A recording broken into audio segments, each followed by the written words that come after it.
और मन पर स्थायी प्रभाव डालने वाले होते थे। एक बार हर रोज की तरह बहुत से लोग उनके पास ज्ञान लेने के लिए आए। किसी ने भक्ति, किसी ने ज्ञान, तो किसी ने योग पर अपनी शंकाओं का समाधान कराया। उन्होंने सबकी समस्याओं का सही ढंग से समाधान किया। सुबह से शाम हो गई। लोगों ने पूछा, महात्मन कृपया बताइए कि उन्नति का उपाय क्या है। महात्मा जी ने बताया, देखो, उन्नति का पहला उपाय है, चाहे कितनी भी विषम परिस्थिति हो, परंतु लोगों को अपने ज्ञान और अभ्यास की शक्ति बढ़ाते रहना चाहिए और धैर्य के साथ काम करते रहना चाहिए। तुम्हारी उन्नति का कोई न कोई रास्ता अवश्य निकल आएगा। इस तरह से उन्हें उपदेश करते हुए शाम होने वाली थी। सभी भक्तगण अपने घर जा चुके थे। तो उन्होंने देखा कि एक व्यक्ति अभी भी उनके पास बैठा हुआ है, जो चेहरे से बहुत निराश, हताश और दुखी मालूम पड़ रहा था। महात्मा जी ने उससे पूछा, क्यों भाई, तुम्हारे मन में क्या प्रश्न है? तुम क्या पूछना चाहते हो, बताओ। वो व्यक्ति कहने लगा, गुरुदेव, मेरे मन में कोई भक्ति, ज्ञान और वैराग्य का प्रश्न नहीं है। मैं तो आपसे अपनी निजी समस्याओं के बारे में पूछने आया हूं। महात्मा जी कहने लगे, भाई, आपको देखने से ही लगता है कि आपका जीवन अशांति और कलह से भरा हुआ है, परंतु आप पूरी तरह से बताइए कि आपकी परेशानी क्या है। दुखी व्यक्ति कहने लगा, भगवान, मेरा दाम्पत्य जीवन एक भी दिन सुख और संतोष के साथ नहीं बीता। मैं अपने जीवन से इतना दुखी हूं कि कई बार सोचता हूं कि संबंध विच्छेद कर लूं। मैं अपनी पत्नी से संतुष्ट नहीं हूं।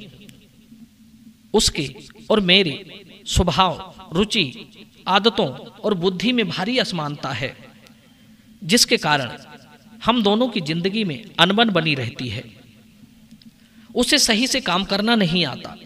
वो मेरा कहा नहीं मानती, हर क्षण मुझसे लड़ती झगड़ती रहती है।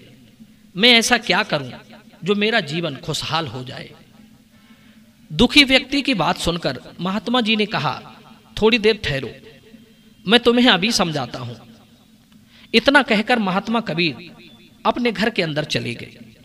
वह व्यक्ति बैठा हुआ सोचने लगा कि जरूर महात्मा जी मुझे कोई अच्छी बात बताएंगे, जिससे मेरी और मेरी पत्नी के बीच में जो कड़वाहट है, जो पारिवारिक कलह है, वो अवश्य दूर हो जाएगी। हम दोनों के बीच का तनाव अवश्य खत्म हो जाएगा।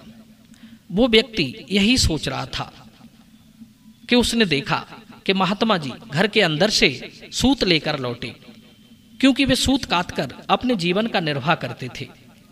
वे उस व्यक्ति के सामने आकर निसंकोच भाव से बैठ गए और सूत काटने लगे, और थोड़ी देर के बाद अपनी पत्नी को आवाज लगाने लगे, अजी सुनती हो, बहुत अंधेरा है, मुझे सूत काटने में कठिनाई हो रही है। यदि तुम्हें तकलीफ ना हो तो मेरे पास एक दीपक जलाकर रख जाओ। बंधु, अभी काफी अंधेरा नहीं हुआ था, बिना दीपक के भी काम हो सकता था, फिर भी उन्होंने दीपक जलाकर रख जाने को कहा। वो व्यक्ति भी सोचने लगा कि महात्मा जी कितने पागल हैं, जबकि अभी दिन है तो भी ये दीपक मंगवा रहे हैं। दिन में भला दीपक का क्या काम, अजीब मूर्खता है। यही सोचकर वो व्यक्ति उनकी मूर्खता पर मन ही मन हंसने लगा। तभी थोड़ी देर में उसने देखा कि महात्मा जी की पत्नी चुपचाप दीपक जलाकर लाई और महात्मा जी जहां सूत काट रहे थे वहां रखकर चली गई। वह व्यक्ति सोचने लगा, महात्मा जी तो पागल हैं ही, उनकी पत्नी भी देखो कितनी बेअकल है, दिन में ही दीपक जलाकर रख गई।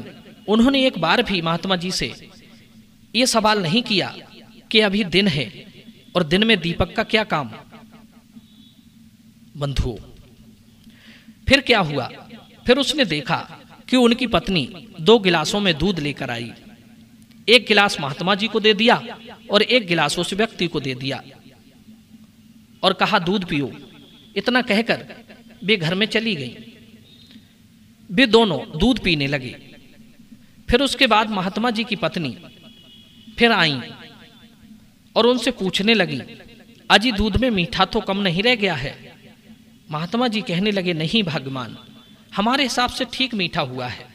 बंधुओं, उधर महात्मा जी की पत्नी ने देखा कि नजर कम होने के कारण धोखे से दूध में चीनी की जगह नमक पड़ गया था। यह जानकर उन्हें बड़ा अफसोस हुआ, परंतु वह व्यक्ति सोचने लगा कि महात्मा जी भी कितने अजीब और मूर्ख आदमी हैं। कह रहे हैं कि दूध में मीठा काफी है, जबकि दूध में मिठास तो है ही नहीं। नमक और चीनी में इन्हें अंतर ही नहीं पता। बड़े विद्वान बने फिरते हैं, इनसे भला मैं क्या अपनी समस्या का उत्तर पा सकूंगा? मैं भी भला कहाँ आ पहुंचा। बंधुओं, इधर वो आदमी झल्ला रहा था और उधर महात्मा जी दूध पीकर अपना मुंह पोंछ रहे थे। दुखी व्यक्ति कहने लगा, महात्मा जी, यदि मेरे प्रश्न का उत्तर मिल जाता तो मैं अपने घर चला जाता। महात्मा जी कहने लगे, अरे भाई, मैंने तुम्हारे प्रश्न का उत्तर दे तो दिया, क्या अब भी कुछ शेष बचा है? वो व्यक्ति बोला, महात्मन, अभी तक तो आपने एक शब्द भी नहीं बताया और आप कह रहे हो कि मैंने उत्तर दे दिया। कैसा उत्तर दिया? मेरे तो कुछ समझ में नहीं आया। मुझे सही उत्तर दीजिए, क्योंकि कभी मेरी पत्नी से नहीं पटती है। मैं कैसे सुखी रहूं? महात्मा जी बोले, भाई, सुखी दाम्पत्य जीवन के लिए जरूरी है कि अपने घर के सदस्यों को अपने अनुकूल बनाओ और स्वयं भी परिवार के अनुकूल ढलो। दोनों बदलो, कुछ तुम पत्नी की सहन करो, कुछ आपकी पत्नी आपकी बात माने। यह है आपस का सद्भाव। अपने साथी के प्रति पूरा और सच्चे हृदय से प्यार ही खुशहाल गृहस्थ की आधारशिला है। अपने साथी की गलतियों और दोषों को सहानुभूति पूर्वक क्षमा करते रहना। यदि आपस में कोई मतभेद या गलतफहमी हो भी जाए तो जल्दी से जल्दी उसे दूर करने का प्रयत्न कीजिए। अहम भाव से बचिए। सरलता, मधुर भाषण और क्षमाशील स्वभाव से ही पति पत्नी के जीवन के सूखते हुए वृक्ष में भी सरसता आ सकती है। एक दूसरे पर अविचल विश्वास रखिए। आपस में संदेह उत्पन्न होने के कारण ही कई परिवार आज भी कष्ट भोग रहे हैं। इसलिए अच्छे जीवन की इच्छा रखने वालों, संदेह के विष वृक्ष को अपने दाम्पत्य जीवन में पनपने मत देना। हर परिस्थिति में एक दूसरे का साथ दीजिए। कष्टों को साथ सहकर और सुखों के दिन साथ रहकर काटिए।